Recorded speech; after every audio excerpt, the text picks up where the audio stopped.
Hello, peoples. So yeah, we're just gonna do a live stream today about whatever happens to come up. We'll see. So I got one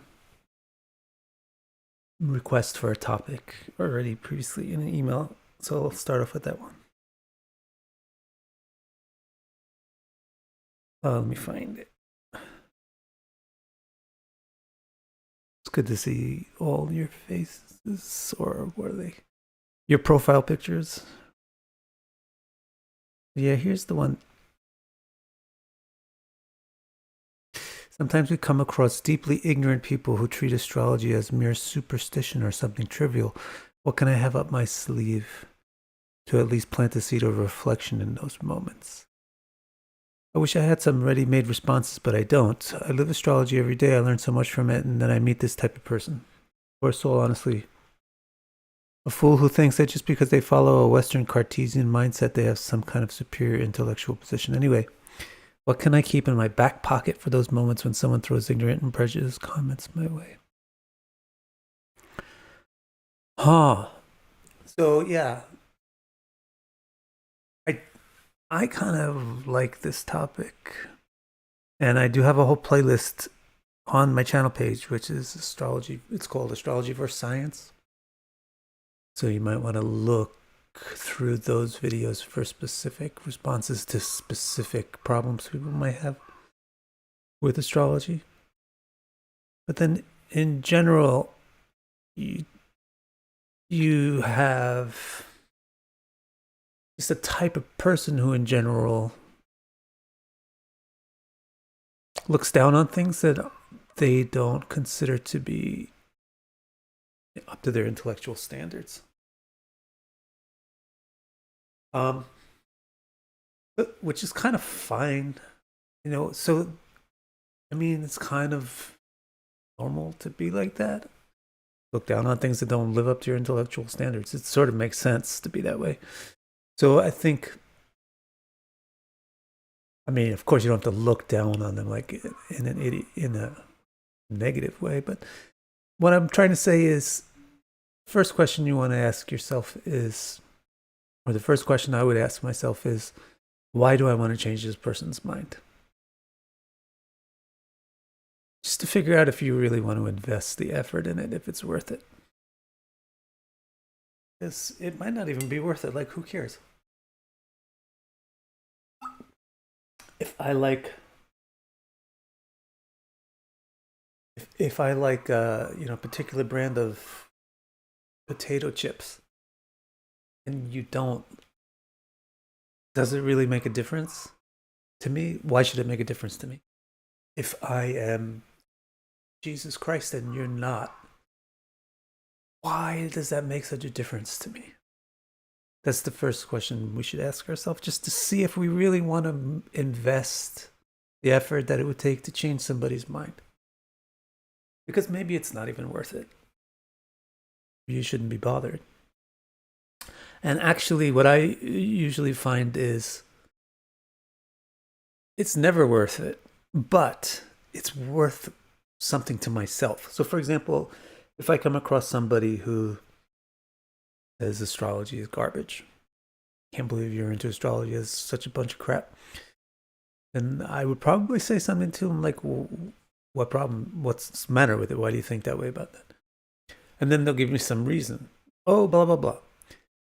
The most useful thing for that, about that to me, is not whether or not I change their mind about it, but whether or not they change my mind about it.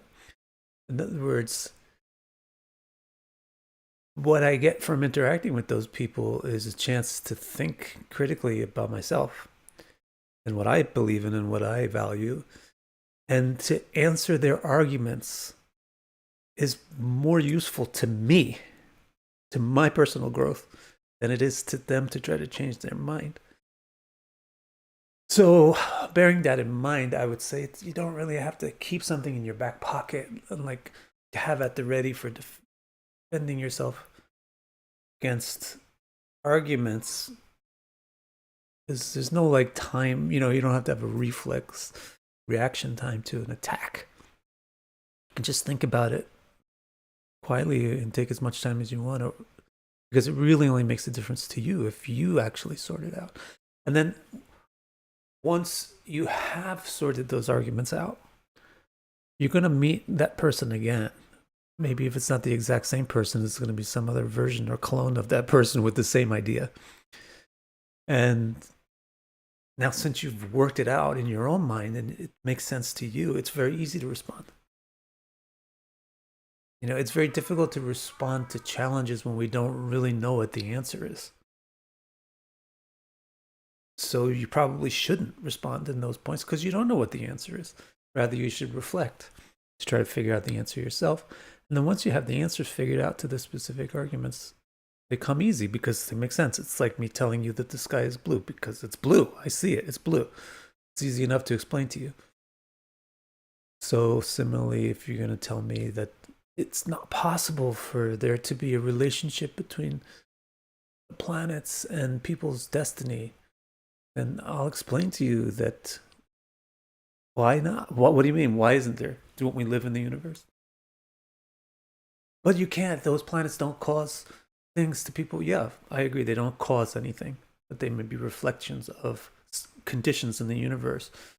And once you figure out what's actually going on with the mechanism, then it becomes easy to explain it. So I would discourage you from trying to argue with people and defend yourself, and rather encourage you to just use their skepticism to improve your own clarity.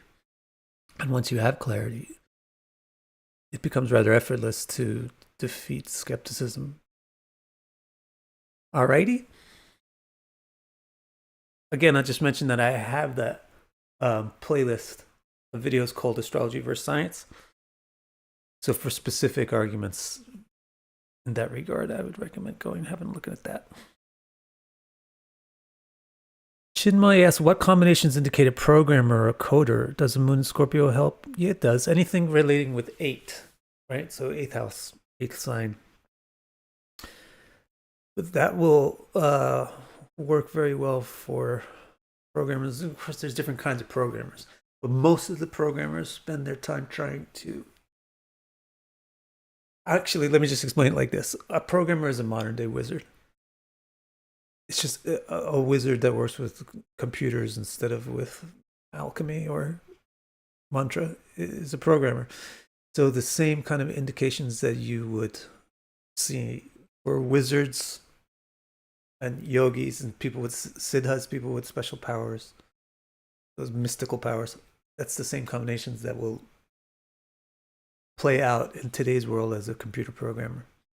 So, you know, a lot of 8th house is good because these people can see into the secrets. They can see below the surface. They can find hidden things.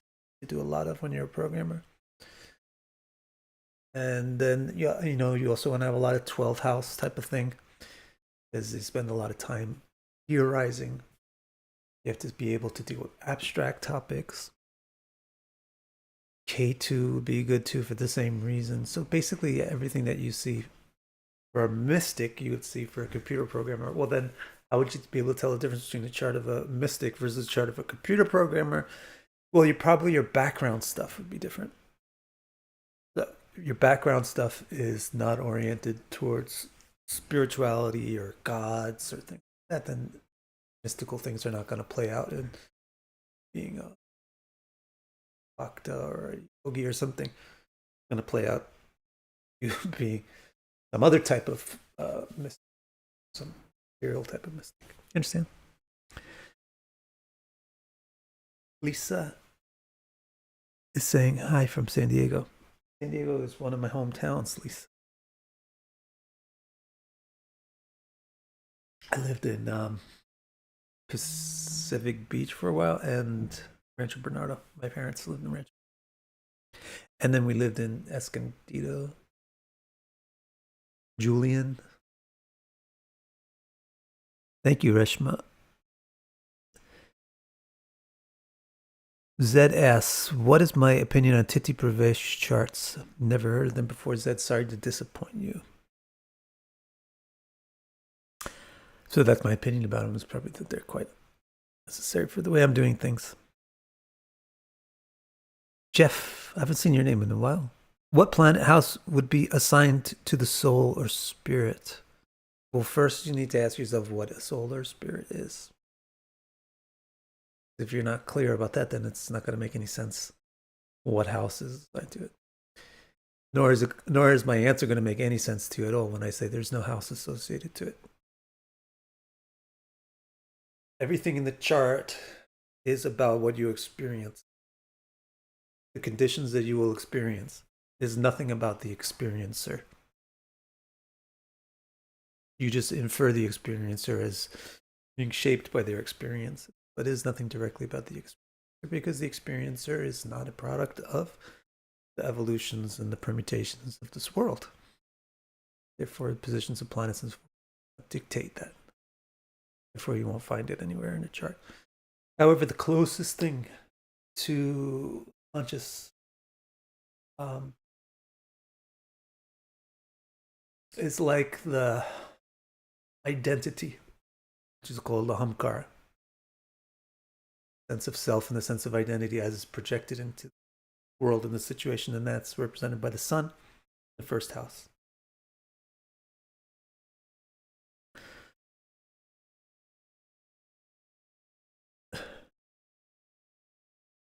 Bardo says, since planets are considered to be Vishnu's manifestation, are they all sattvic?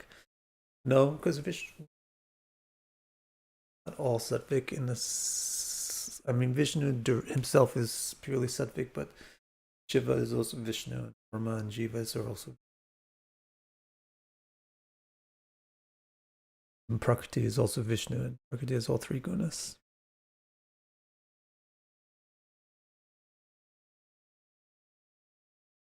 Dogmatic says Elovic. I would like to hear your explanation as to why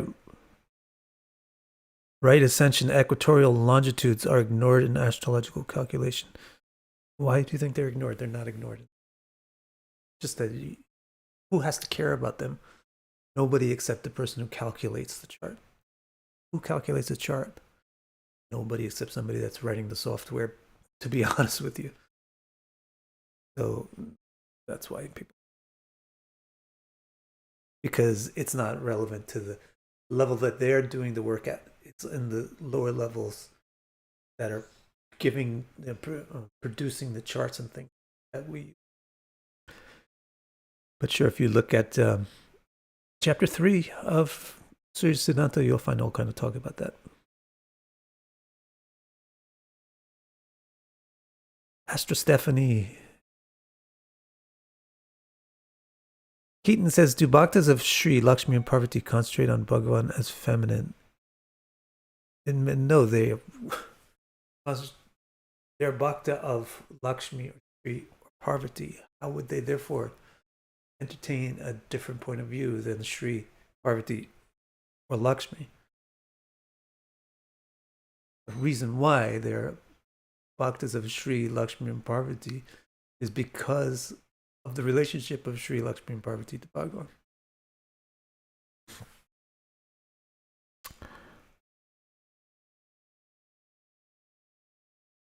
Nathaniel commented that Mercury is also good for a programmer. Same thing, Mercury is good for an alchemist too. That's what I'm trying to say. It's just like programmers are modern day wizards who just look for all the stuff that you need to be a mystic, but the background of the chart should have some kind of techie or malefic feel to it, and not some Davic oriented feel to it.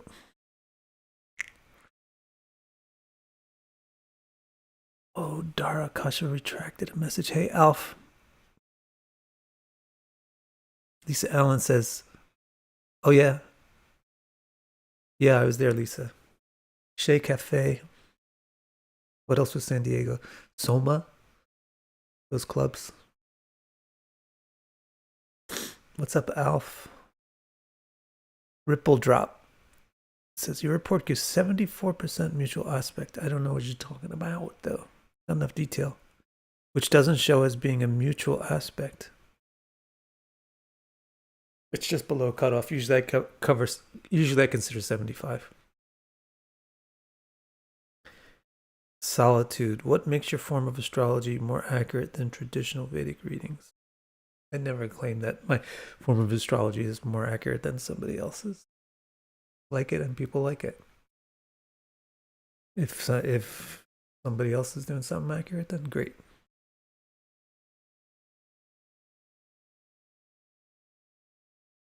If you have a more pointed question like why is tropical correct and sidereal not correct, then I can answer that. I just direct you to my website victorcara.com and go to the section called tropical, and you'll get all kinds of explanations of that. Nara says, what are your favorite aspects to look for in compatible relationships for work and for romance? Gosh, I'm gonna just share with you something that recently came to mind, or recently I noticed, and it is the role that a debilitated planet can play in affecting the conventional ways of looking at compatibility.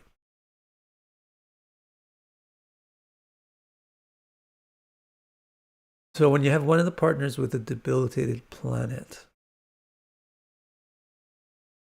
it kind of spoils that sign for the compatibility, and then the conventional geometries, like something trine to it or something conjoined with it or opposite to it, don't work.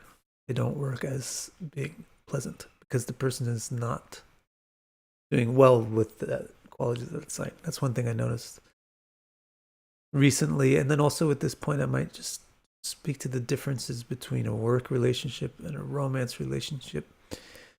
There's not really much except that you need for the romance relationship, the mutual conditions of the moon and Venus are going to be more important than in a work relationship. Whereas in a work relationship, you might want to consider other planets that you wouldn't usually in the compatibility, like Saturn. Otherwise, you just look for trines, oppositions, conjunctions, and those are favorable. And then you look at squares or 6/8, those elongated triangles. Those are unfavorable.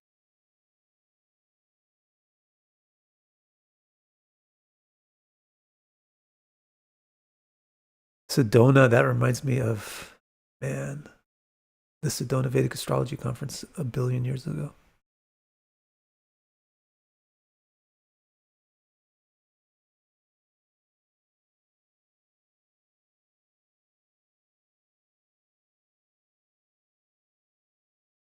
Joyce Law says, "Hi Vic, can you please explain how to over? Can you please explain to someone if their Jupiter has no? Wait, can you please explain how to explain to someone if their Jupiter has no aspect with other planets at all?"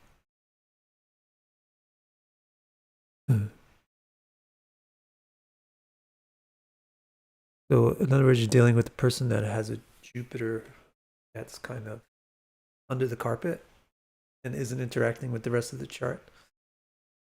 And hence, you notice that this person has a difficult time learning anything. Is that what you're saying? That's what I kind of picked up that you might be saying. I could see that.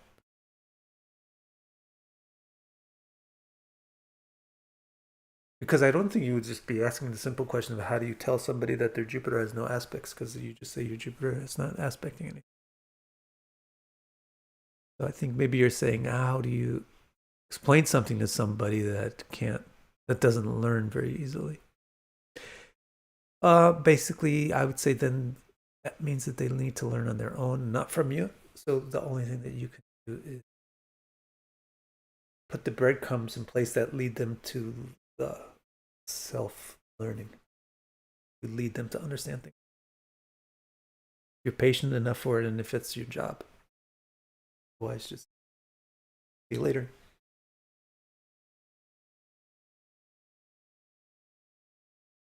I have Mercury and Venus in the 8th house, but I'm no programmer, says Natalie. That's nice. Pisces 8th. There you go. Right? That is kind of what we said. That is like exactly what we said before. How would you know if this mystical quality is going to play out towards being a programmer or a mystic or whatever, what have you? Well, you have Pisces 8th house.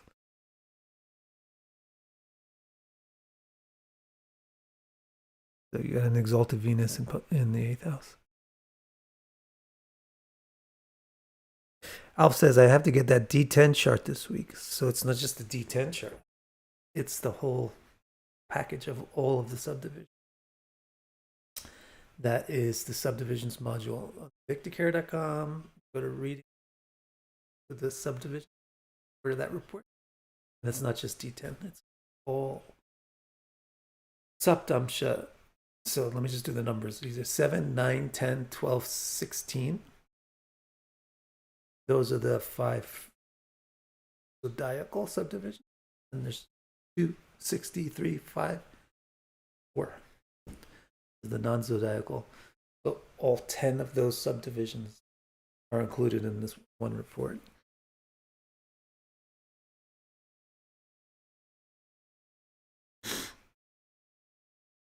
Hang on, I need to catch up on drinks.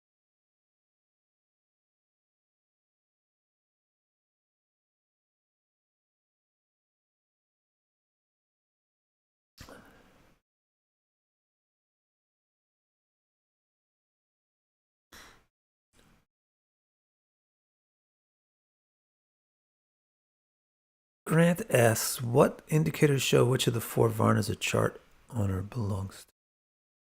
Brahman, if I should. You want to know the truth about that, my friend?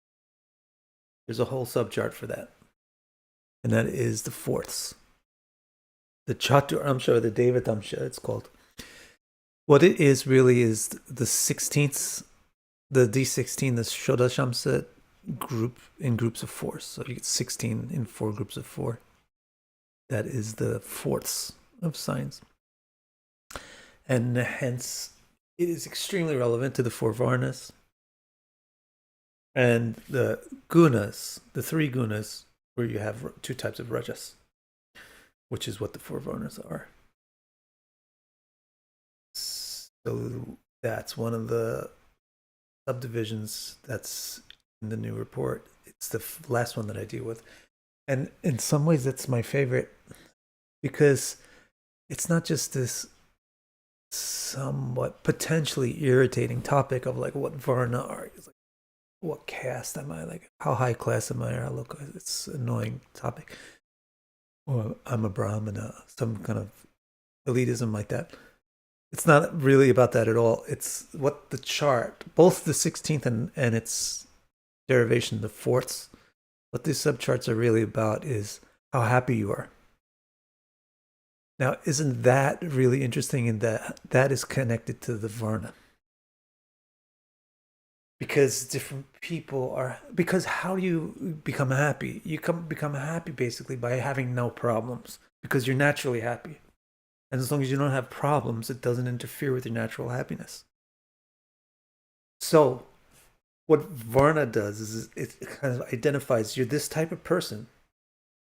If you try to do that type of thing, you'll find yourself immersed in problems. Since you're this type of person, do this type of thing. And you'll feel like there's no problems. You'll feel natural.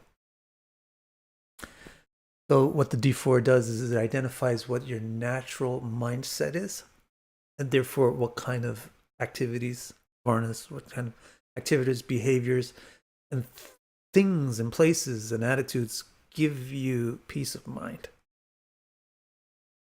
So I find that D4 chart is extremely valuable, and that it presents this Varna. And in the reading, I don't even bother to talk about Brahmana, Vaishya, Kshatriya, Shudra because it's irrelevant. The real, I mean, who lives in that society anyway? The real point is, what does a Brahmana do? How does a Brahmana think? What does a Vaishya do? How does a Vaishya think? And if you have a Vaishya mindset, you will not be happy being a Kshatriya or a Brahmana or a Shudra. If you have a Vaishya mindset, you'll be happy doing these things of a Vaishya. That's what the report focuses on.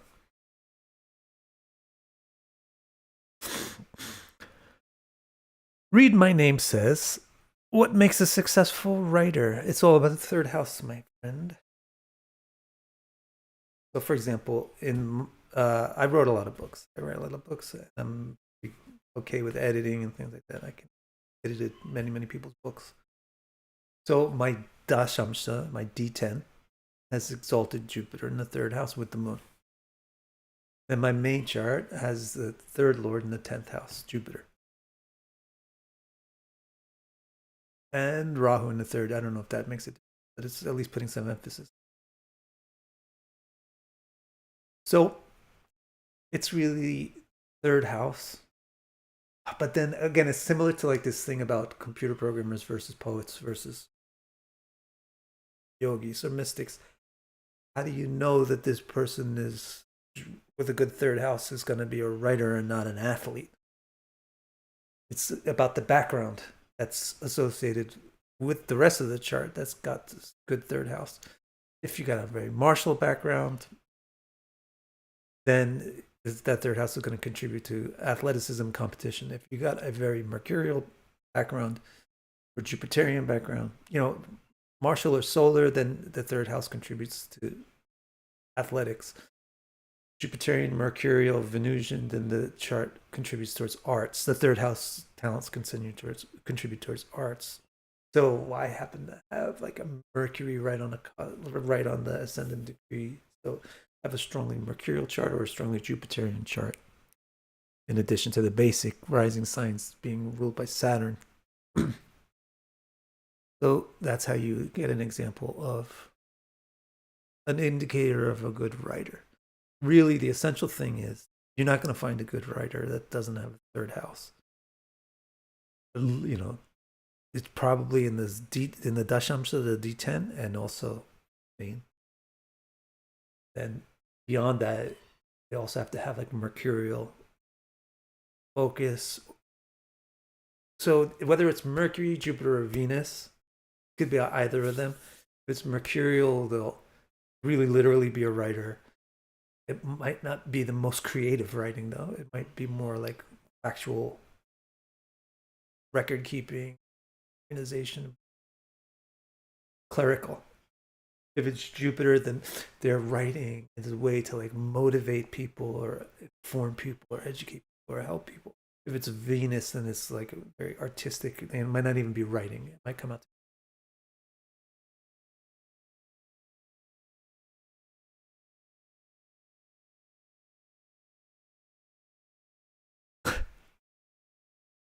Ripple says, Mars transit on my ascendant. I feel angry and just want to fight everyone. But it's good, though. Natalie, can I use the interpretations of planet signs, aspects, houses, etc. by Vedic and apply to a tropical chart? What crosses over and what's confusing to do that with? I'm currently studying Hellenistic. What do you mean by Vedic? So, in other words, the question that you ask, you don't need to ask. It's not even an issue. Everything that's stated in Vedic texts is stated based on the theories of how these things should be interpreted. Here's the symbolism of Libra, here's the symbolism of the sun, and therefore interpret the sun in Libra like this. That's how the things were done. And so it's just it's the symbolism of Libra. It doesn't matter if you say it's this part of the sky or if it's at that part of the sky, because the symbolism of Libra is Libra. And actually just putting Libra off the sky is just putting Libra into a new spot is just wrong, because it actually would change the symbol. Basically, what I'm saying is there's no problem. The stuff that's advised about astrology in texts like Paul Deepika or Brihad Parash or so forth are not specifically tied to any particular coordinate system and are work best with the correct coordinate system, which is tropical. And if you can't understand why I said that, we can talk about it if you want, but I've talked about it a billion times. You can just find out about it on my site, victorcara.com. Go to the section called Tropical. Nathaniel says, what's the difference between having the 5th Lord in the 11th or the 11th Lord in the 5th? So if you get the 5th Lord in the 11th house, it means the Lord of intellect, let's say, is going into the house of pleasures or talents. Whereas if you have the 11th and the 5th, so I should preface this by saying it's a subtle difference. The subtle difference is this. If it's 5th going into the 11th, then this house 5 is going to go express itself and work in the 11th. Whereas if it's 11th Lord coming to the 5th house, then that 11th Lord is going to work and express itself and do its thing in the 5th. So if it's the 11th Lord is coming to the 5th house, then the person is making money by their intellect. Whereas if it's the 5th, some of the things are not really that different, but with other house examples, it might be even more different. So with 5 and 11, if the 5th Lord is going to the 11th house, then the person's intellect is focused on like music, arts, dance, or maybe it could be focused on profits. So it's a pretty subtle difference, especially with this axis of 5 and 11. But you could come up with other ones that are more different, like maybe 3 and 9, or 4 and 10. These axes are. That makes a bigger difference whether one Lord is going into one or one, or even get off an axis. You know, like if you have the 12th Lord going into the 1st versus the 1st Lord going into the 12th, you'll be able to see what I'm talking about much more clearly than when you talk about the ones which are opposite, because the opposite houses share so much, or they have so much affinity. So, you know, the 1st Lord going to the 12th, and the body is the person is giving all their energy away. If the 12th Lord going into the 1st, then the person is losing all their energy. The energy is being taken away.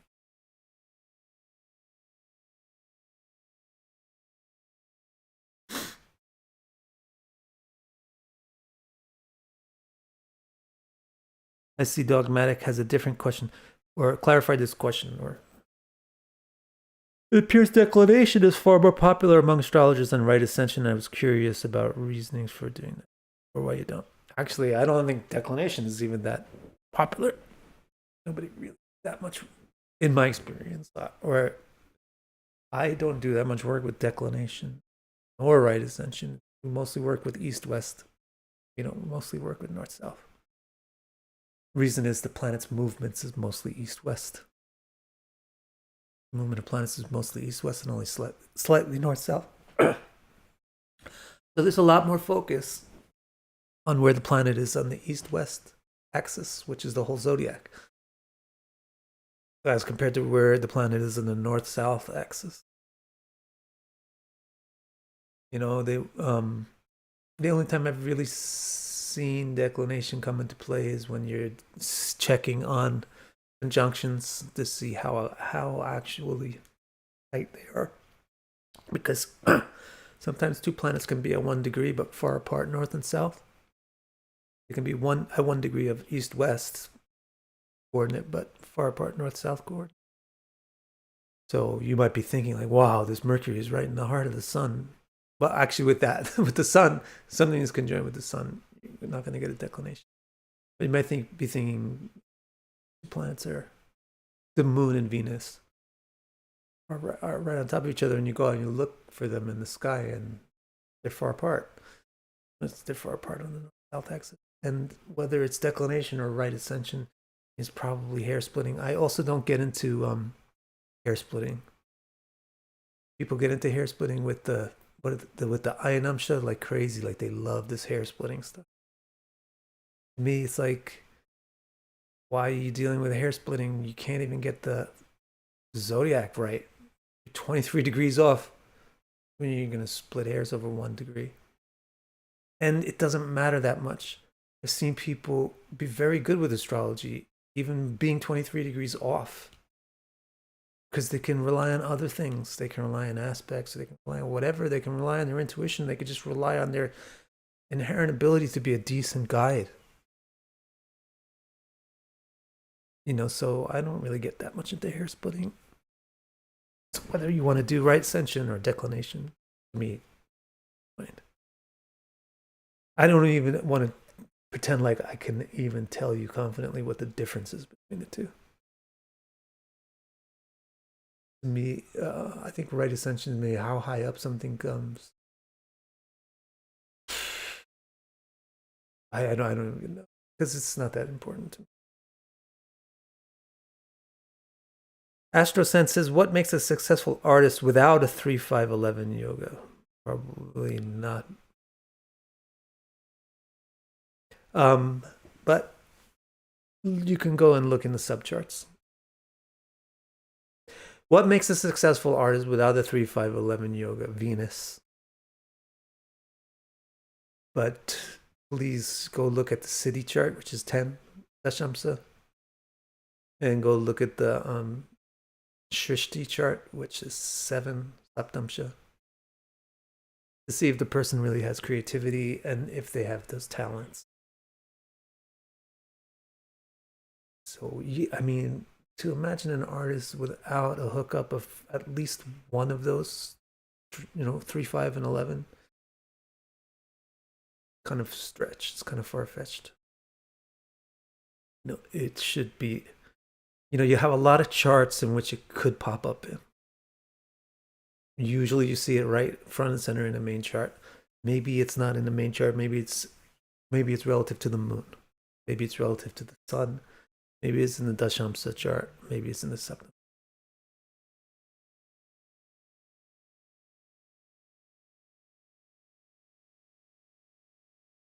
Lyle says, oh, it just moved. I don't have any videos on that.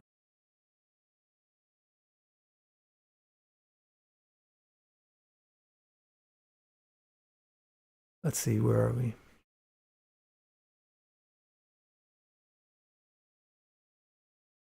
So Smart says, so you use tropical coordinates with Vedic understandings? Actually, yes, because the tropical coordinate is the Vedic understanding. Vachakran abhav vishuvat dvitiyam samasutragam.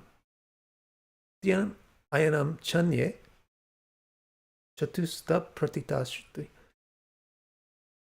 The direct statement of Surya Siddhanta is that the zodiac Bachakra Nabha is based on Nabhi, the Vishuvat, the equinox. Like, what else do you want? That's what it means. It means it's tropical. The zodiac is based on the line drawn between the 2 equinoxes and the 2 zodiacs and the 2 solstices. That's Vedic. That's the Vedic opinion.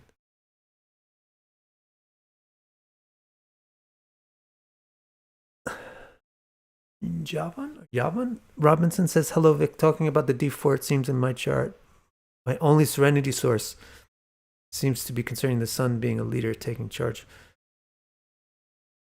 Yeah, sorry, I would look at your chart and I would rather do it privately to figure out if I have anything specific. But yeah, if you have a positive sun in the D4, and it can be that taking charge of things, being in charge of things, being independent, being self-sufficient is what gives you peace of mind. And not having that autonomy is what gives you stress.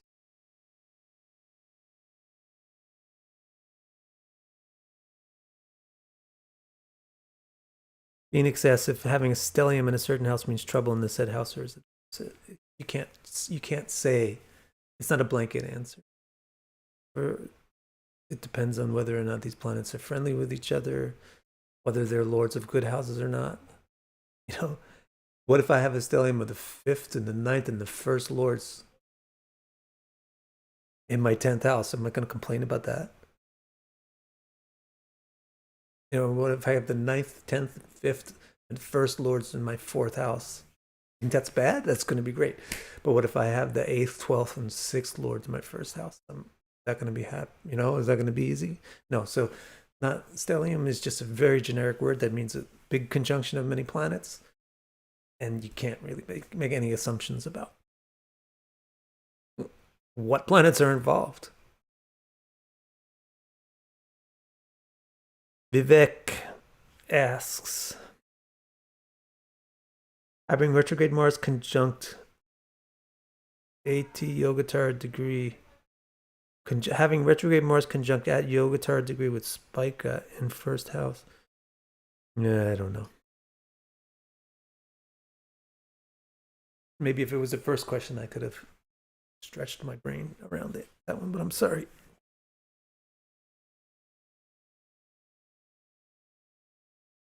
SK2888. If a planet like Jupiter is debilitated and also in retrograde, does it make the planet stronger or more benefic? A Vedic astrologer said debilitated and retrograde planet makes it stronger benefic. I talked about this a lot at a certain point, maybe a couple of months ago, or maybe even like a year ago. It's somewhere in my live streams. Basically speaking, the retrogression indicates that a planet is quite bright because of just the physics of where planets go retrograde. They're always in a big phase. Their distance from the sun is always high relative to their maximum distance. So when planets are brighter, they have more of their own power, symbolically speaking. So if you have a planet that is retrograde, it's gaining self-sufficiency. And if you have a planet that's debilitated and retrograde, it can therefore alleviate the problems because it has self-sufficiency. It can deal with those difficulties. But people make way too much of this. Like I said, it's better to just understand the basics and not try to use these magic formulas. Yeah. I think a lot of these rules and things popped up because people got the basics wrong. Ways to figure things out. I wouldn't go around saying a debilitated planet becomes exalted if it's retrograde, or exalted planet becomes debilitated if it's retrograde. Just bear in mind that when a planet's retrograde, it becomes more self-sufficient, which is not really in line with what a benefic represents. Benefics are not selfie. Benefics are oriented towards others and they're generous. So retrogression isn't really the best thing for a benefic compared to a malefic, right? So that's one thing to think about. And also with exaltation and debilitation, retrogression is good for either one, really, because it's adding strength. But I think people do make too much noise about retrogression. Not that significant, in my experience, working with this stuff. The Edris Design says, what is the relation with psychic abilities and Shravana?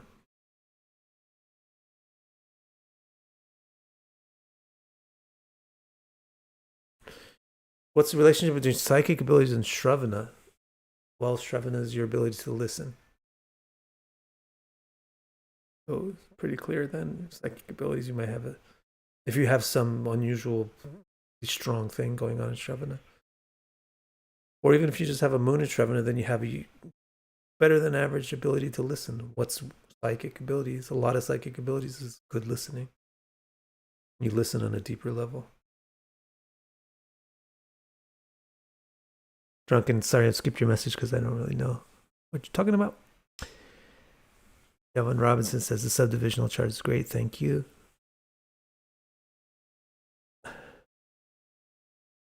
this one.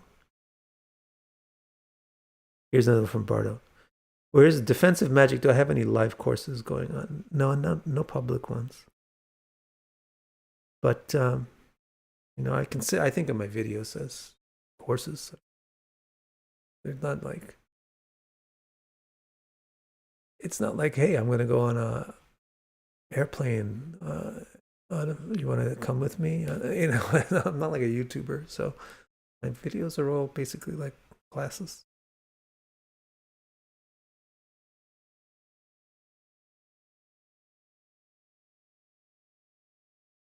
So I think I'm going to handle 3 more questions. Oh, this is an interesting one. Sorry, Ames. All right, look, Lyle says, why don't I speak on Mahadasha? I don't use it that much. It just never clicked too well for me because this other stuff was clicking way faster and easier. Transits just work for me really effectively, and Dashas just like. But I made a whole entire report on calculating Dasha. The potentials of the various Dashas. But it's not available. I took it offline because I took offline a lot of the reports that I'm going to be doing a new version of.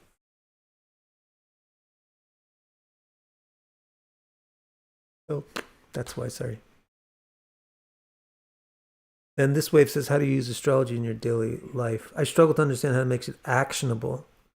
The best way for me that it becomes actionable is that it's like, how is it actionable if you know that water is made of hydrogen and oxygen? It's actionable because you know how to make water, or then you would understand certain things like why bubbles come out of water. And so you understand the water better when you know what it's made out of. Similarly, what's the point of understanding astrology? Really, the astrology lays out and clarifies all the various archetypes of the archetypical ingredients of creation. When you understand what different planets represent and you get clear about which one represents what and why, then you get all of this archetypical ingredients of creation clearly sorted out and organized. And that is actionable at every moment, in every circumstance, with everything you do, and everyone that you work with, because you can like literally see the meters of Saturn. Saturn is increasing now in this behavior, or in this mood that's overtaking the home. You don't have to even literally see, Saturn is moving into Aries, or Saturn is moving into aspect with such and such person's such and such planet. You don't even need that stuff. That stuff is for looking ahead and figure out stuff you can't see. You're not interacting with. You just look with all the stuff that you're interacting with in the world. You can literally see the archetypical ingredient coming up, going down, and therefore this is what placates Saturn. This is what helps Saturn. This is what keeps the moon healthy. This is what makes Venus work well. And then so you know what other ingredients need to be brought in to the situation to make it come up to its best potential.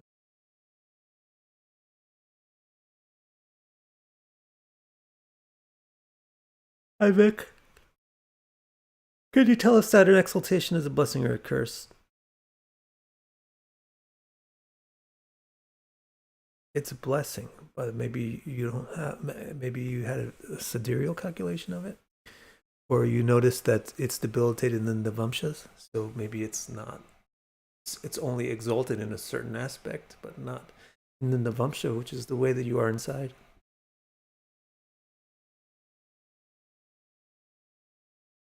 But it's just simple basics is that exaltation is great and debilitation is difficult. What is the most common theme seen with the moon in Purva Bhadrapada?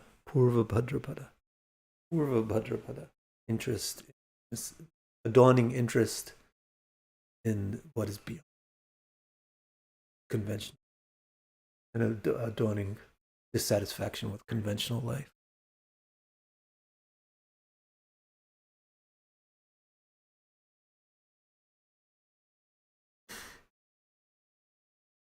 No, Star, I don't do those anymore. I haven't done those in about 5 years. They're too exhausting for me. Oh, AstroSense wants spoilers of my future content. It's going to be a lot of teaching you about the subdivisions for a while, because that's what I've been worked on intensely for the last 6 months to produce the subdivisions report, which is live now, available now, victicare.com.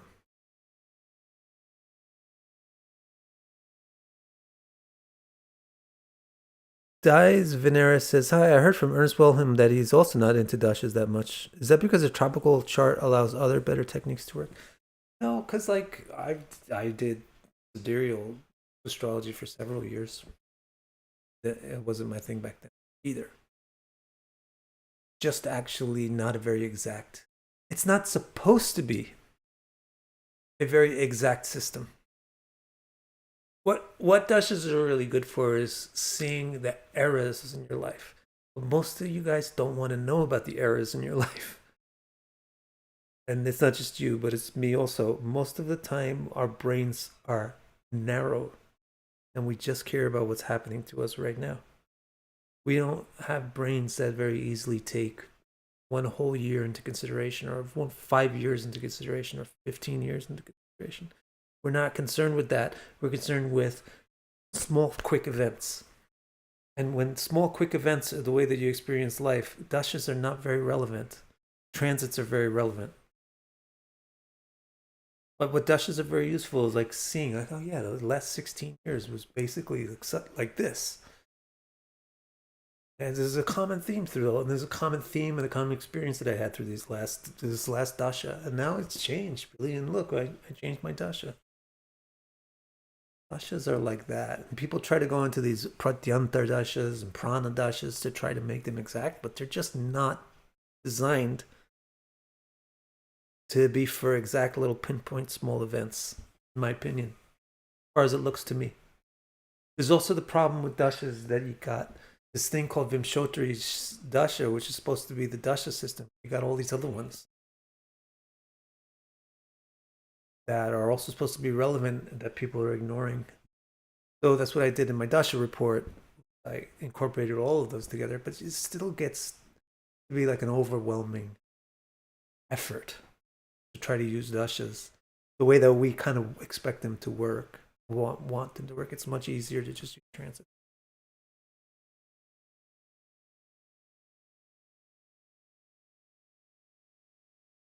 Oh, Defensive Magic wants to know where you can find like my classes and things. You go to my website. Just start anywhere. Go on my website, victicare.com. Then there's a section called classes or courses. Omal, how are you? You need to forgive people? Just remember how much shit you did wrong. Or if you can't, just imagine how much you needed to be forgiven. Or if you didn't, imagine how much you would like to be able to be forgiven. And if there's some part of you that is not willing to forgive something, maybe it's because that thing is not supposed to be forgiven entirely. Maybe it needs to be addressed. They're forgiving. Sometimes people run to forgiveness as an escape mechanism. It's just like the mind tries to forget traumatic experience. But it doesn't, you can't forget anything. It doesn't forget traumatic experience, it just buries it. And I think people run to forgiveness. Forgiveness is this great, it's a great trait, don't get me wrong. But also it's a weakness. And people can run to forgiveness as a way to just, want to forget. I'm tired of feeling angry at this person. And I wish I could just forget it. But sometimes you just need to address an issue more than you need to forgive. And if you're feeling like, why can't I forgive this? That might be the reason why.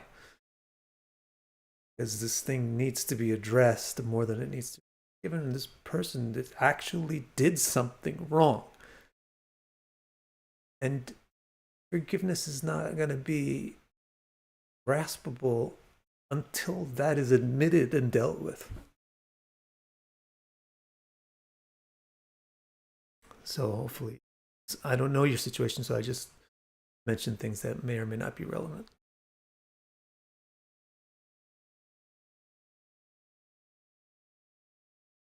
Who programs reports me? I'm exhausted. How do you be? Yeah, that's exhausting. All right, so necro whites says, do you use degrees in subdivisions? Yes. Wait till you see my subdivisions report. The degrees are extremely important. So it gives you a sense of. Actually, I already have the video out on Saptamsha and Dashamsa. You can watch those too. They're already on my channel. One of the ways that you use the divisions is get the sense of what's dominant in that subdivision. The other thing is, before I did Saptamsha video and Dashamsa video, I did a video called the Amshas, I think, Intro to the Amshas. That's what I called it to myself. I forgot what I named it on YouTube, but it's one of my recent videos. Watch that one. It's going to explain how you calculate Amshas. So I did the Navamsha as a full example. So it also will explain how you get the degree, how you figure out a planet's degree in there. But the most significant thing, which I have not gone into yet in the videos, but is in the reports, probably one of the most groundbreaking part of the new report that I'm offering, is by having the degree positions in a subdivision, you know how it interacts with the main chart, which is the most important thing for seeing if something in a subdivision is significant or not. Yeah, you have an exalted planet here or there, or you have a debilitator here or there, but it's not really going to be significant if it's not interacting with something in the main chart. The main chart is the real one, the real chart. So yes, these are super important. The only thing you want to just be aware of is the concept of recursivity. Like, there isn't another Navamsha inside your Navamsha.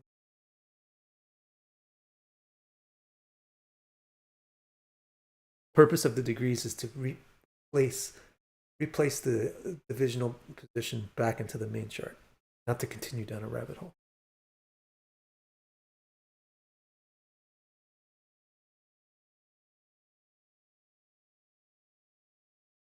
No, Serge, there's no information about Ophiuchus, because Ophiuchus or Ophiuchus or whatever it is a constellation and the zodiac signs are not constellations. So please, I have a playlist on my channel called Beautiful Astrology. Is astrology beautiful? Astrology is beautiful, something like that. All the videos in that will explain all this kind of stuff. Please watch that. All right, my friends.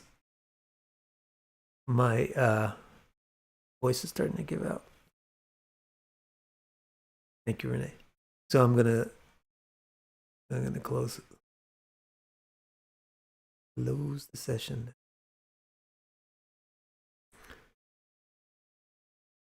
See you guys.